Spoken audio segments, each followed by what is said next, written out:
இந்தியாவுக்கு எதிரான T20 தொடர்ல அறிவிக்கப்பட்ட இலங்கை அணி வேகப்பந்து வீச்சாளர் துஷ்மந்தா சமீரா தொடர் தொடங்குறதுக்கு முன்னாடியே காயம் காரணமா விலகி இருக்காரு. இந்தியா இலங்கை அணிகள் மோதும் T20 தொடர் வரும் 27ஆம் தேதி தொடங்கவிருக்கு. இந்த நிலையில இந்திய அணிக்கு எதிராக விளையாட உள்ள இலங்கை அணி வீரர்களை அந்த அணி அறிவிச்சாங்க. அறிவிப்பு வெளியான 36 மணி நேரத்திலேயே காயம் காரணமா சமீரா விலகி இருக்கிறதா இலங்கை கிரிக்கெட் வாரியம் தெரிவிச்சிருக்காங்க. இவரோட விலகல் இலங்கை அணி வேகப்பந்து வீச்சுக்கு பின்னடைவா பார்க்கப்படுது.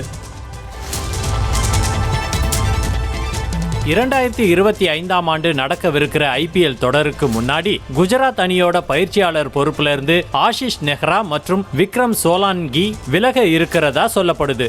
இந்த நிலையில இந்திய அணியின் முன்னாள் வீரர் யுவராஜ் சிங்கிடம் குஜராத் அணி நிர்வாகம் அந்த அணியோட பயிற்சியாளர் பொறுப்புக்கு பேச்சுவார்த்தை நடத்தி வர்றதா சொல்லப்படுது.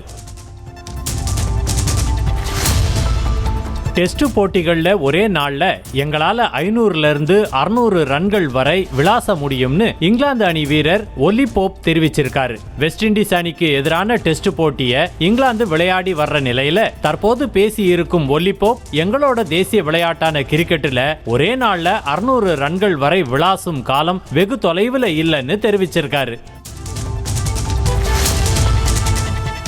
இலங்கை அணிக்கு எதிரான T20 தொடர்ல இந்திய அணி கேப்டனா ஹர்திக் பாண்டியா நியமிக்கப்படாதது தனக்கு ஆச்சரியம் அளிக்கலன்னு இந்திய அணியோட முன்னாள் வேகப்பந்து வீச்சாளர் ஆஷிஷ் நெஹ்ரா தெரிவிச்சிருக்காரு.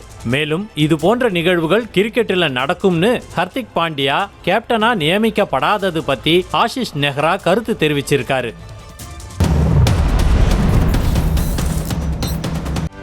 செய்திகளை உடனுக்குடனும் துல்லியமாகவும் தெரிந்து கொள்ள சப்ஸ்கிரைப் பண்ணுங்க.